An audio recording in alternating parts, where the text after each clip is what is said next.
Assalamualaikum warahmatullahi wabarakatuh. Perkenalkan, nama saya Muhammad Rizky Saputra dari kelas Manajemen Strategi MJ20H.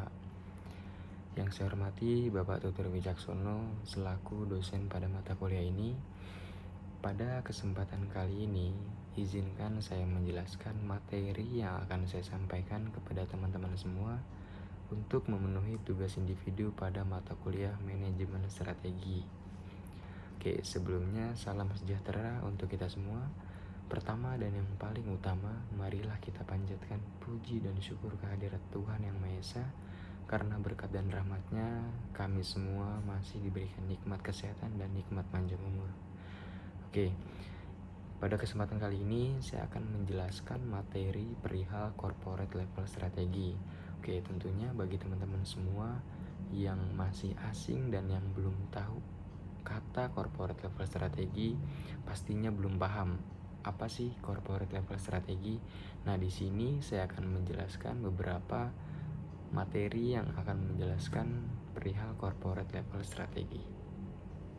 Oke, teman-teman, corporate level strategi.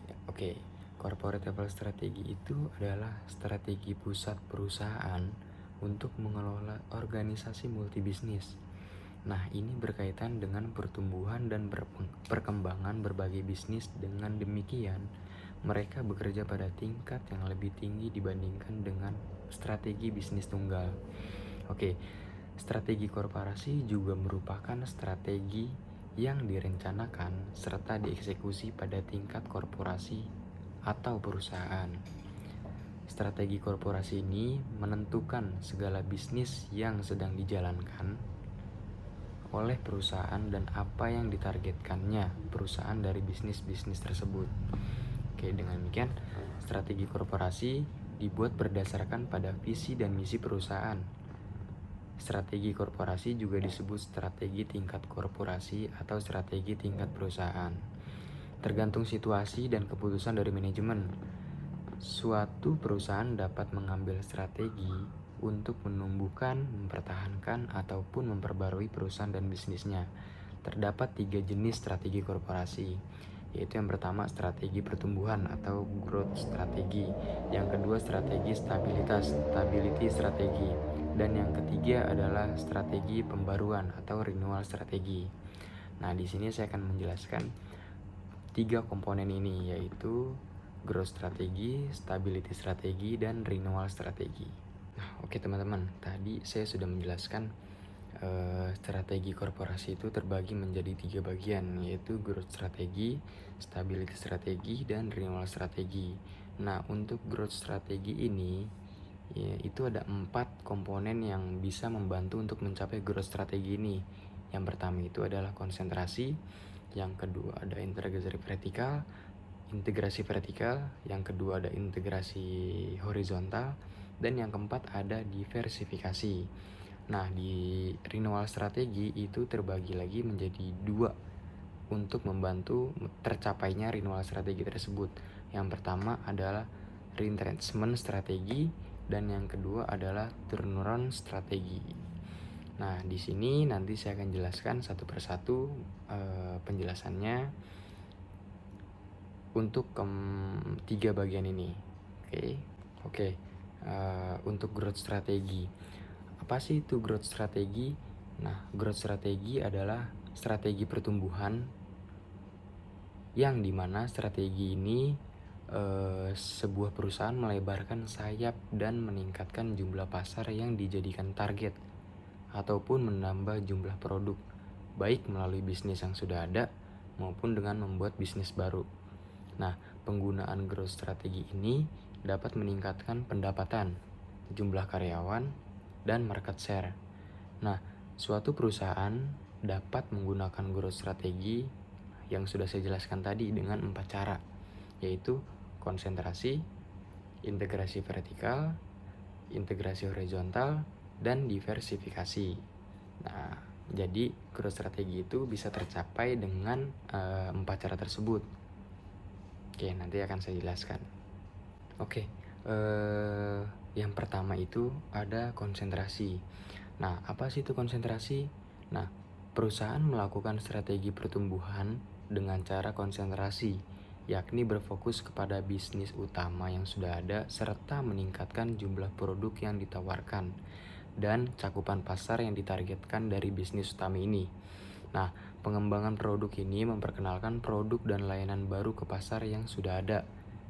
Ide untuk produk baru biasanya datang dari pemahaman kebutuhan dan perilaku pelanggan yang sudah ada.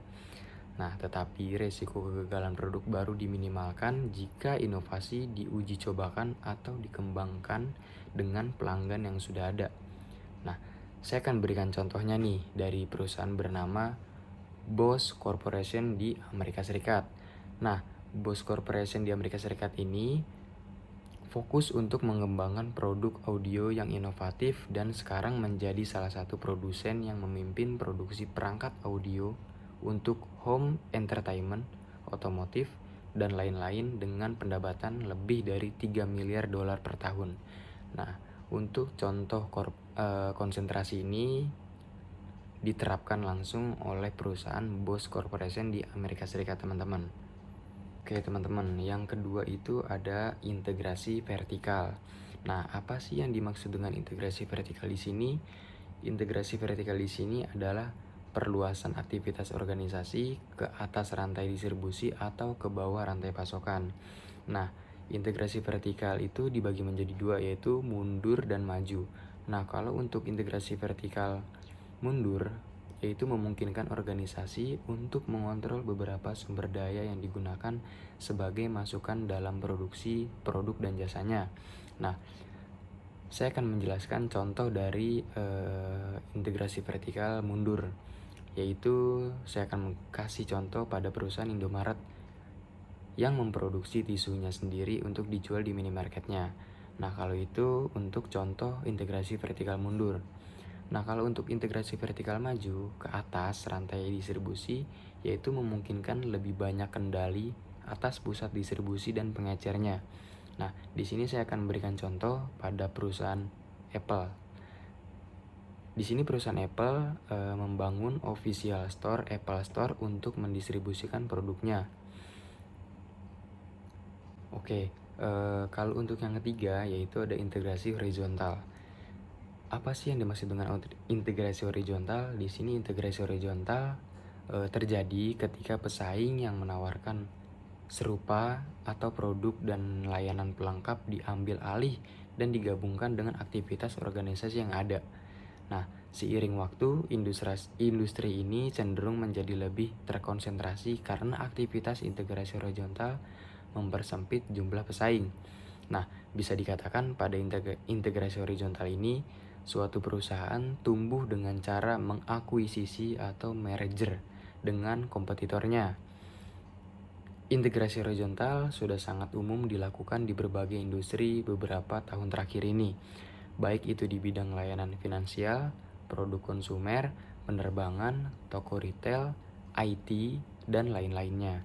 Oke, umumnya seperti di Amerika Serikat dan di Eropa. Aturan terkait ini atau penggabungan ini atau akuisisi atau merger ini, dua perusahaan ini sangat diawasi di tiga bagian negara tersebut, yaitu Amerika Serikat dan juga Eropa dan di Asia. Nah, kalau pada integrasi horizontal ini saya akan berikan contohnya dari merger antara Indosat Ooredoo dan Tri Indonesia. Nah, yang mana awalnya keduanya merupakan perusahaan yang saling bersaing atau kompetitornya, ya bisa dikatakan seperti itu.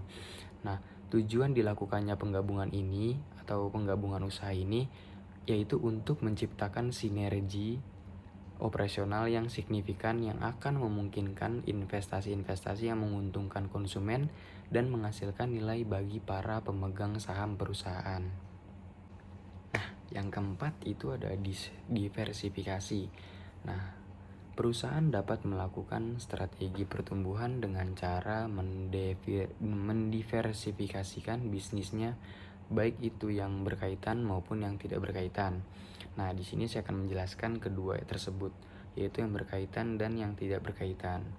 Nah, diversifikasi yang berkaitan terjadi ketika suatu perusahaan bergabung atau mengakuisisi perusahaan namun masih dalam satu industri atau dalam industri yang berkaitan. Nah, saya akan berikan contohnya dari perusahaan Google yang mengakuisisi YouTube dan juga DoubleClick yang mana masih dalam industri yang berkaitan, yaitu dalam IT internet. Nah, Facebook yang mengakuisisi WhatsApp dan Instagram merger ataupun Tokopedia dan juga Gojek yang yaitu menjadi nama Goto. Nah, sedangkan diversifikasi yang tidak berkaitan terjadi ketika suatu perusahaan bergabung dengan perusahaan lain yang berada pada industri yang berbeda dan tidak berkaitan. Nah, di sini saya akan mengambil contoh pada suatu perusahaan Coca-Cola yang mengakuisisi Columbia Picture, produsen film, dan grup Jarum, perusahaan rokok yang mengakuisisi Supraboga Lestari, yaitu pengelola toko retail. Nah, perusahaan itu salah satu contoh diversifikasi yang tidak berkaitan.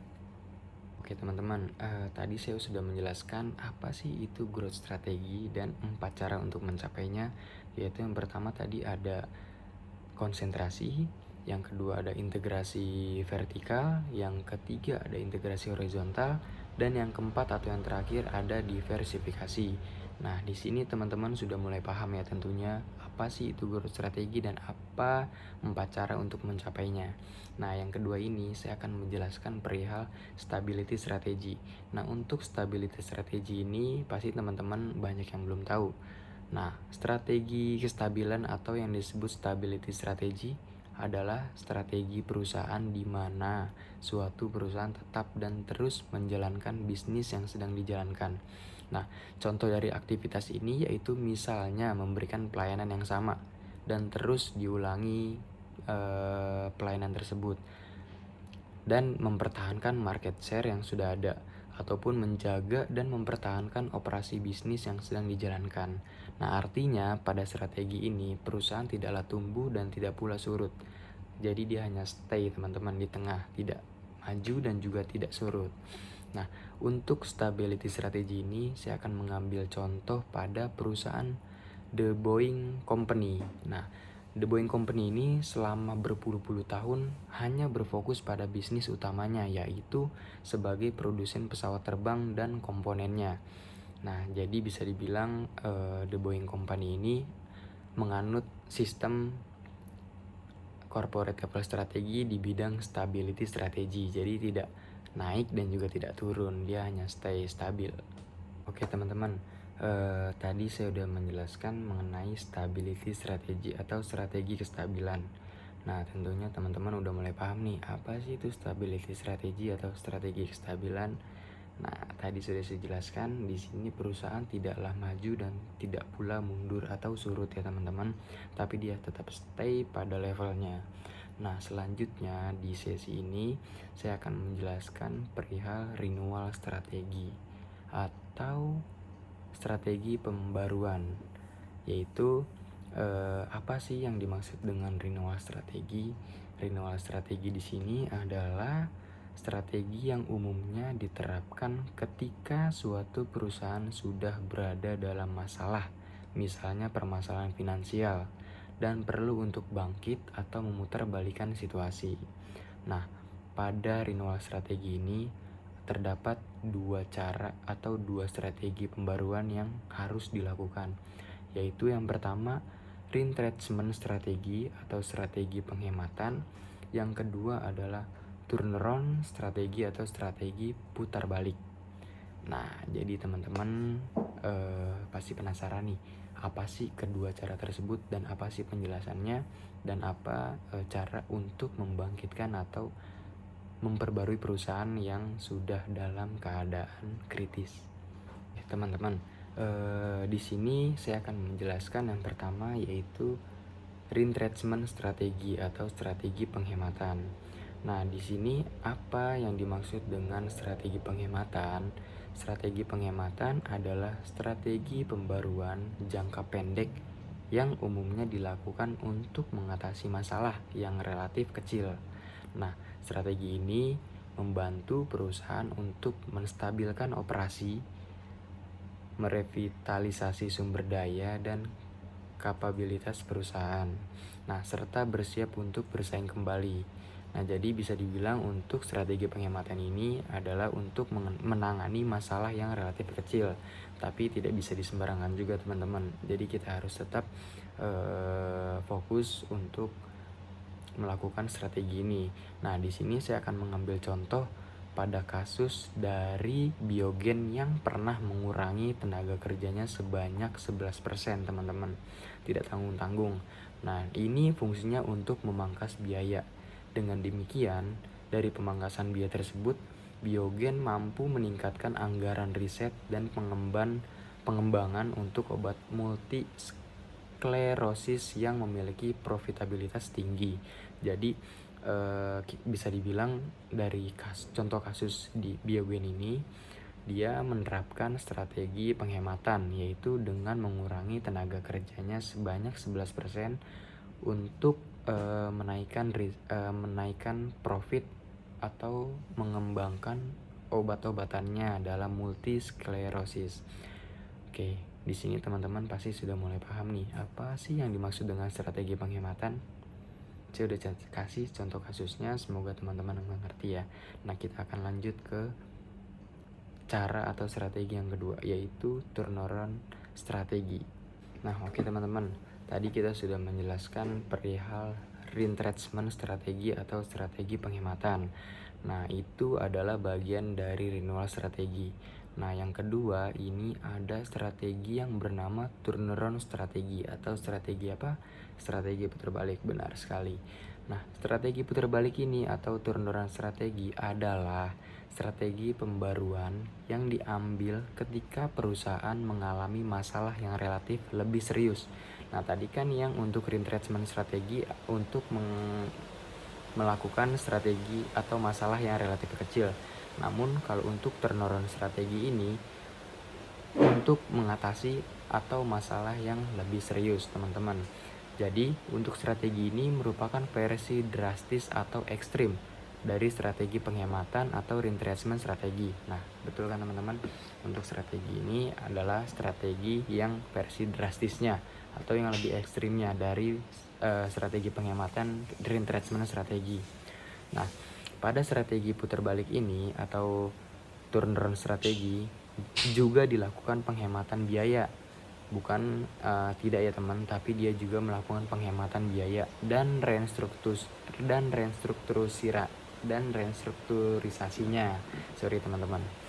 Oke, namun dengan aksi yang lebih dalam dan drastis. Nah, kalau yang untuk retrenchment strategi, dia melakukan strategi penghematan tapi belum yang gimana-gimana teman-teman, atau masih relatif kecil. Namun untuk turnaround strategi ini atau strategi putar balik, dia sebaliknya, dia melakukan strategi penghematan dan restrukturisasi namun yang besar-besaran atau yang lebih drastisnya nih teman-teman.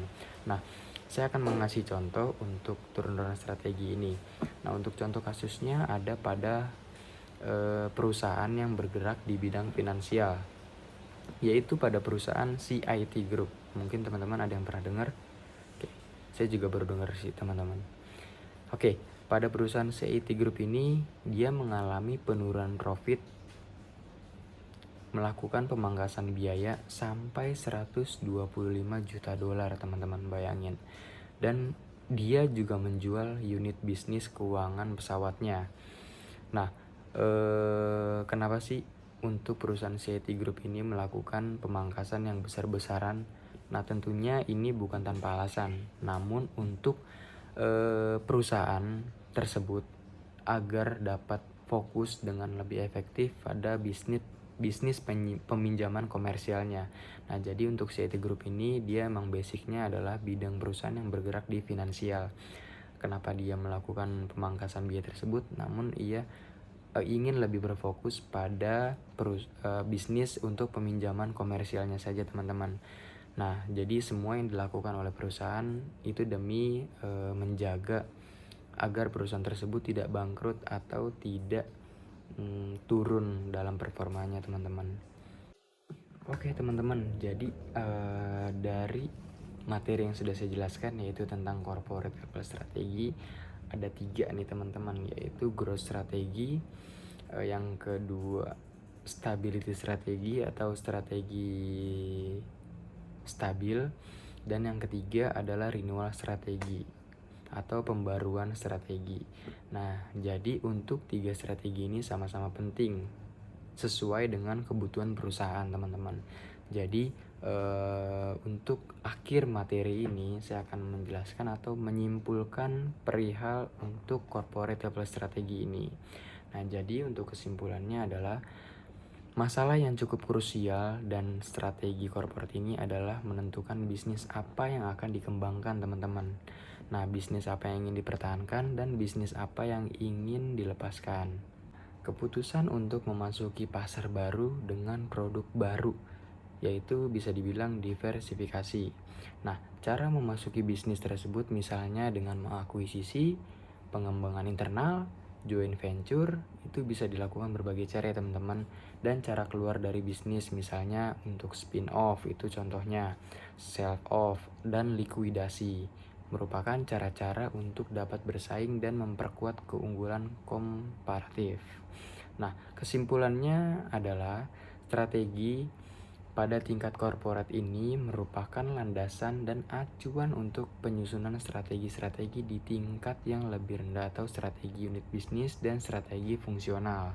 Nah, dengan demikian, strategi yang telah disusun di ketiga tingkatan strategi tersebut, korporat, unit bisnis, dan fungsional, merupakan satu kesatuan strategi yang saling mendukung dan terkait untuk menciptakan sinergi bagi performansi perusahaannya. Oke, jadi kurang lebih kesimpulan yang saya sampaikan segitu aja teman-teman. Semoga untuk materi kali ini teman-teman dapat menyimak dengan baik dan apa yang saya sampaikan dapat bermanfaat untuk teman-teman semua. Jadi kurang lebih seperti itu aja teman-teman yang ingin saya sampaikan. Kurang lebihnya saya mohon maaf apabila ada kesalahan dan tutur kata yang kurang baik, saya mohon dimaafkan. Semoga kita bisa ketemu lagi di sesi selanjutnya. Terima kasih teman-teman. Wassalamualaikum warahmatullahi wabarakatuh.